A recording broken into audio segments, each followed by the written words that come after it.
আসসালামু আলাইকুম রহমতুল্লাহ বারকাতু।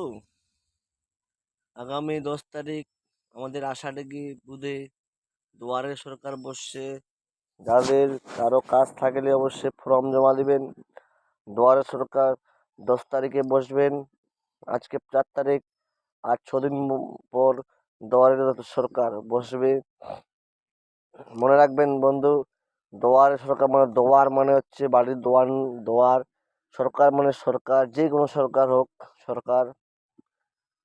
আমাদের দিদি যেভাবে প্রকল্প বানাচ্ছে বা যেভাবে মানুষকে হেল্প করছে, অসংখ্য ধন্যবাদ দিদিকে।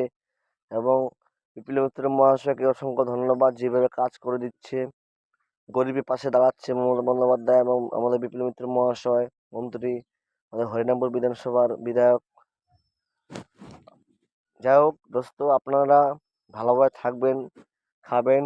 কারো কারো চেলা বা চামচার পাল্লায় পড়বেন না। আমি শুনলাম ঘরের আসছে 10,000 টাকা করে নিচ্ছে, কাউকে দিবেন না, কারো কথা শুনবেন না। ঘরে সে নাম কাটছে, আমরা বিডিও যাব বা এসডিও অফিস যাব বা ডাইরেক্ট বালুঘাট যাব, নাহলে মন্ত্রীর কাছে যাব। আমাদের ঘর নাম কেন কাটা হচ্ছে? এটাই আমার কথা। যাই হোক, মানুষের পাল্লায় পড়বেন না, চিটারের পাল্লায় পড়বেন না, ভালোভাবে থাকবেন। ঘর সবার পাবেন ইনশাআল্লাহ। মমতা বন্দ্যোপাধ্যায় প্রত্যেকটা বাড়িতে ঘর দিয়ে দিবে, অবশ্যই ঘর পাবেন। জয় হিন্দ। আসসালামু আলাইকুম রহমতুল্লাহ বারকাতুহ।